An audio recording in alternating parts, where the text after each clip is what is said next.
जिसकी आंखों में अपनापन, जिसकी बातों में जादू, फूल के जैसे खिलकर सबके लिए लुटाए जो खुशबू, फूल के जैसे खिलकर सबके लिए लुटाए जो खुशबू।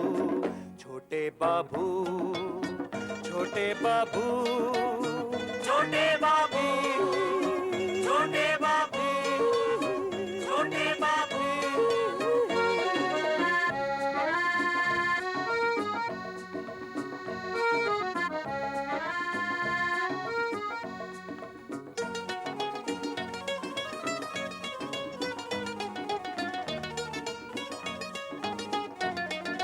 अपने दुख की आंच किसी को कभी नहीं जो लगने दे, अपने दुख की आंच किसी को कभी नहीं जो लगने दे। आगे बढ़कर पहुंचे जिसने सबकी आंखों के आंसू। छोटे बाबू, छोटे बाबू, छोटे बाबू, छोटे बाबू, छोटे बाबू, छोटे बाबू।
मीरा,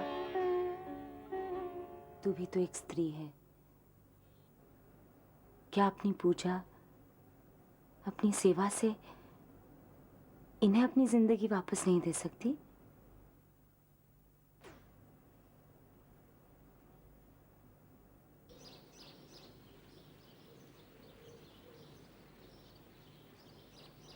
राजेश बाबू, चाय। Good morning. Good morning.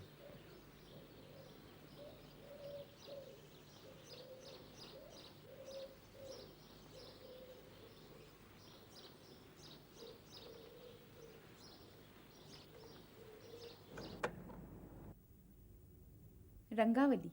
अभी आप हेमंत कुमार और सुमन कल्याणपुर से ममता फिल्म का एक दो गाना सुनिए।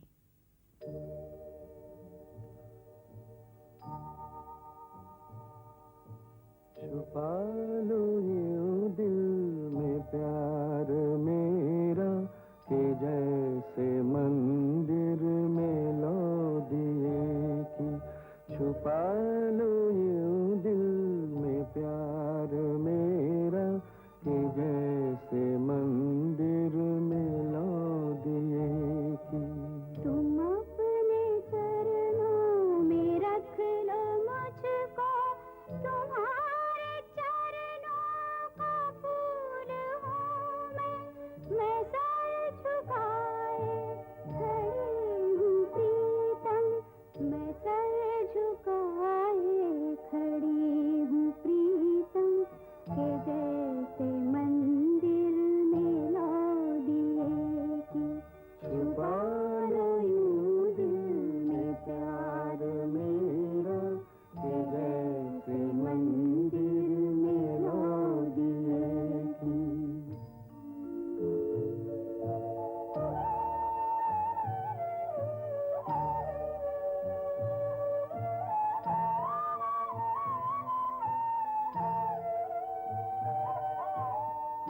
सच है जीना था पाप तुम बिन, ये पाप मैंने किया है अब तक, मगर है मन में छवि तुम्हारी, मगर है मन में छवि तुम्हारी, कि जैसे मंदिर में लो दिए की, छुपा लो यूं दिल में प्यार मेरा, कि जैसे मंदिर में लो दिए की।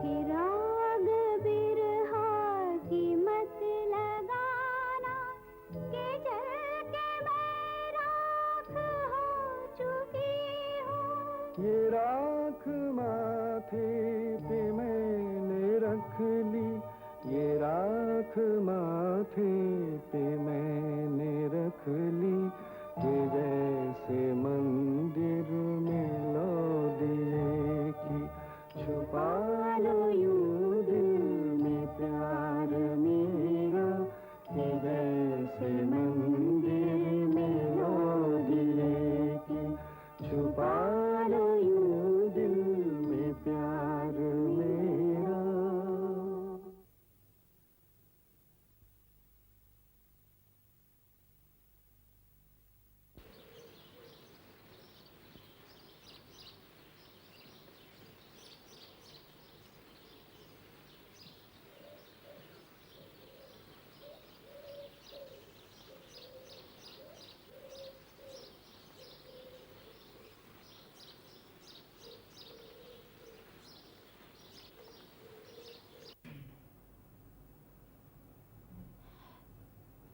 राजेश बाबू, ये जरूरी है,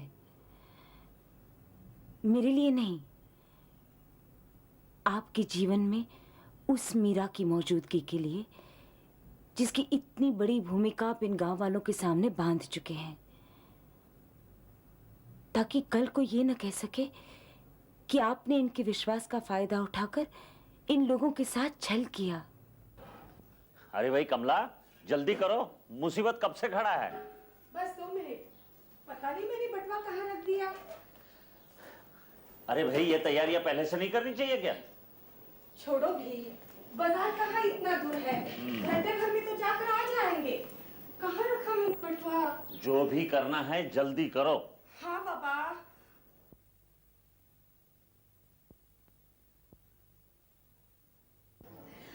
आप जरा उठिए तो सही। मैं तुम्हारे साथ बाजार नहीं जा रहा हूँ। आप बाजार जाए या न जाए, लेकिन उठिए तो सही। अरे भाई, मगर क्यों? देखिए, अगर इस बार आप नहीं उठे ना तो रसोई घर में हड़ताल हो जाएगी। अरे भगवान, ऐसा गजब मत करना। लाइए लाइए।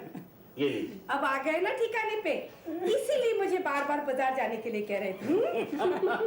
बड़े बाबू, बड़े बाबू वो आ रहे हैं। वो कौन? वो कुछ बराता बोल रहे हैं। बराता? नमस्कार, नमस्कार महानुभाव। क्या हमें आपके गृह में प्रवेश करने की अनुमति मिल सकती है?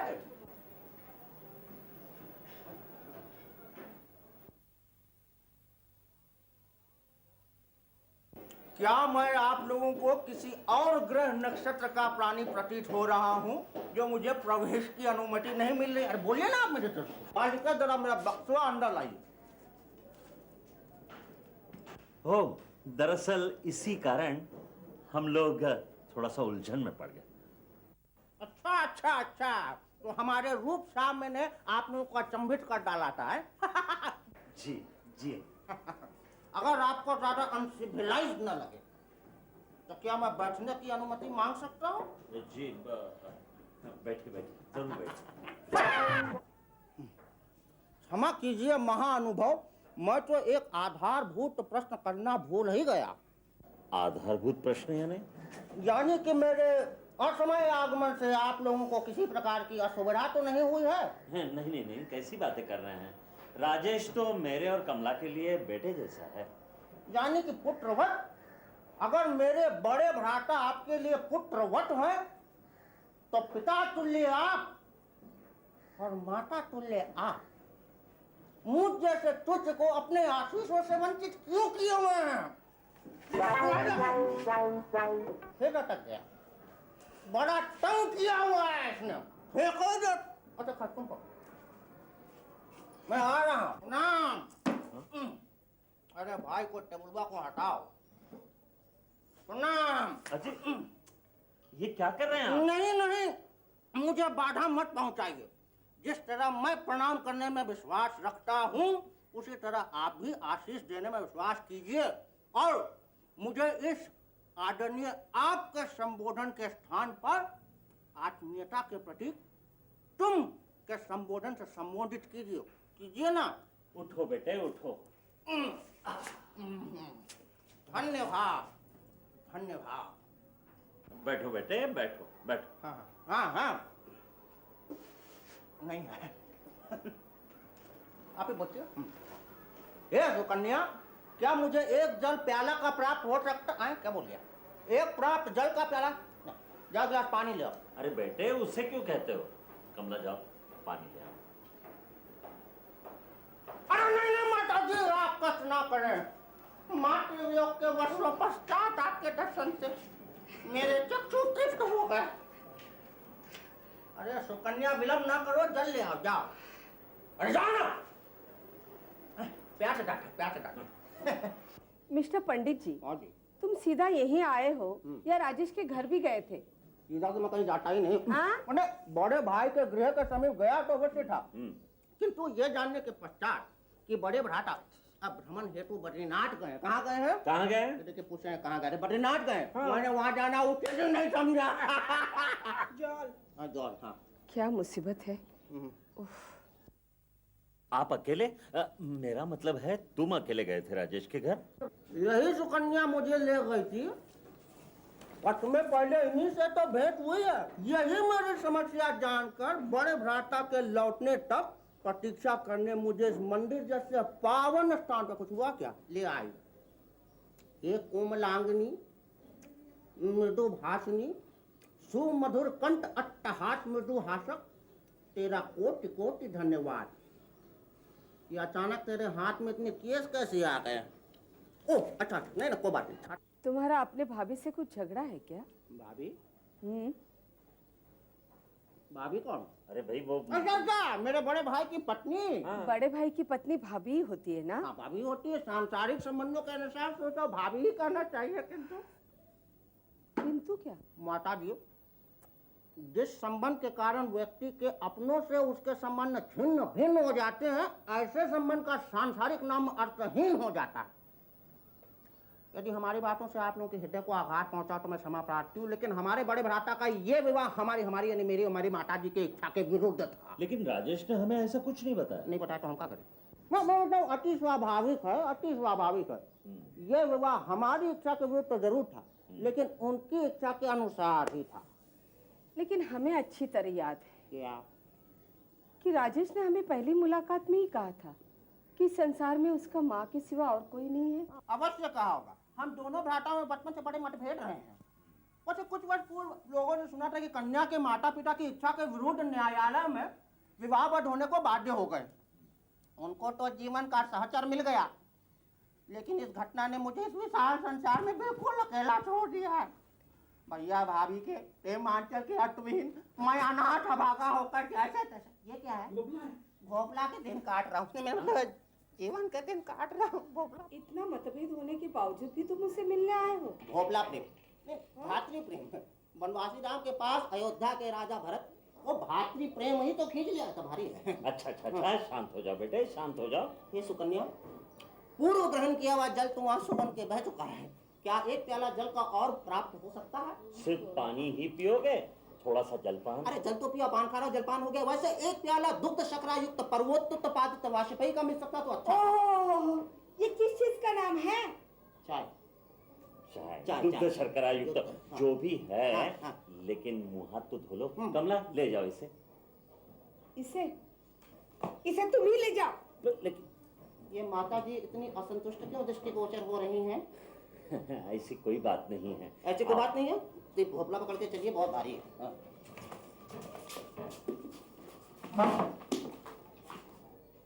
अब मुसीबत, ये सब क्या चक्कर है?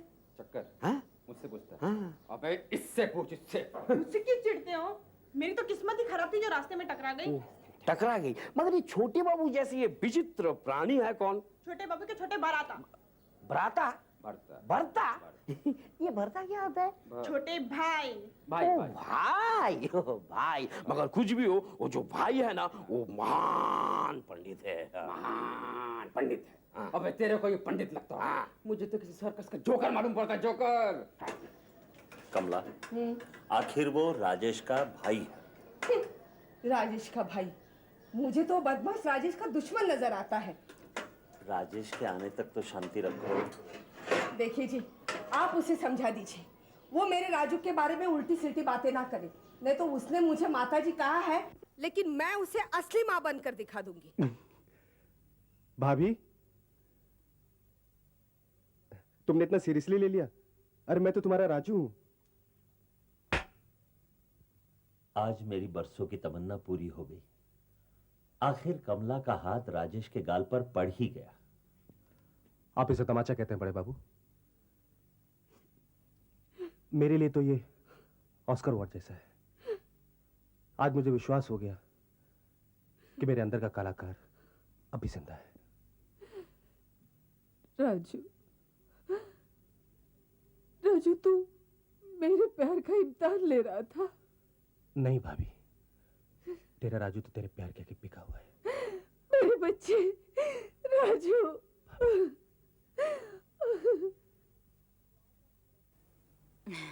ये आज आपको मजाक क्या सूझा? भाई सूचन तो तुम्ही ने किया था। वैसे तुम्हें यह मानना होगा कि मैं एक अच्छा कलाकार हूँ। इस बात का शक किसे था? यानी कि तुम मानती थी कि मैं एक अच्छा कलाकार हूँ? जी हाँ, इस बात को मुझसे अच्छी तरह कौन जानता है।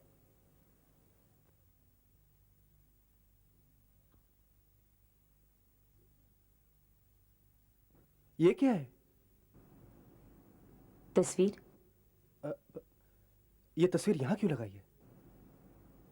क्या मुझे आपको ये याद दिलाना होगा कि ये घर मेरा है? सो तो ठीक है, लेकिन इस घर में आने जाने वाले लोग इंसान की छवि को भगवान की तरह पूजा होते देखकर सवाल नहीं करेंगे? इन सवालों का जवाब तो मुझे देना है। आप क्यों चिंता करते हैं? लोग तो पत्थर को भी भगवान मानकर पूजते हैं, मैं तो इंसान को पूज रही हूँ। पत्थर और इंसान में बहुत फर्क होता है मीरा। पत्थर पाप पुण्य, जीवन मरण, प्यार नफरत, इन सब भेदभावों से परे रहता है। शायद इसीलिए भगवान के रूप के लिए उसे उचित माना गया है। ये तो अपना अपना विश्वास और श्रद्धा है राजेश बाबू, वरना भगवान तो निराकार है, उसे किसी भी रूप में पूजा जा सकता है। वैसे तस्वीर से प्यार करना तो मैंने आपसे सीखा है राजेश बाबू। मैंने बहुत सारे मंदिर देखे, लेकिन जितनी शांति मुझे आपके घर में प्यार की पूजा होते हुए देखकर मिली, उतनी और कहीं नहीं मिली। मीरा, वो कौन बदनसीब था जिसने तुम्हें पाकर भी खो दिया? क्यों? ऐसा क्यों कह रहे हैं आप राजेश बाबू? इसलिए मीरा, क्योंकि मैंने जीवन में वो सब कुछ पाया है कि अब और कुछ पाने की इच्छा नहीं रही। ये शायद उसके लिए भी संभव था। नहीं नहीं राजेश बाबू, तब मैं वो मीरा नहीं थी जो आज हूं। तब मैं सिर्फ मन से परिचित थी, आपने मुझे आत्मा से परिचित किया। अगर ऐसा है तब तो फायदे में तुम रही, नुकसान में तो रहा वो बेचारा। मैं भगवान से यही प्रार्थना करूंगी कि उसे भी आप जैसा कोई एक मार्गदर्शक मिल जाए। सच मीरा, लगता है इस जन्म में तुम अपना नाम सार्थक कर लोगी। भगवान करे ऐसा ही हो, ताकि दुनिया वाले आपको इसका श्रेय दे सके। देखो भाई, मुझे इतनी बड़ी पदवी नहीं चाहिए। मैं अति साधारण व्यक्ति हूं, मुझे साधारण ही रहने दो। अब भूख बहुत लगी, अगर कुछ खाने को मिल जाता तो। अरे बुझते हैं कि नहीं? हंस रहे हैं। क्यों? आज आप गांव में नहीं जाएंगे? नहीं, देखो तुम कोई बढ़िया से खाने की चीज बनाओ, मैं तैयार होके आता हूं।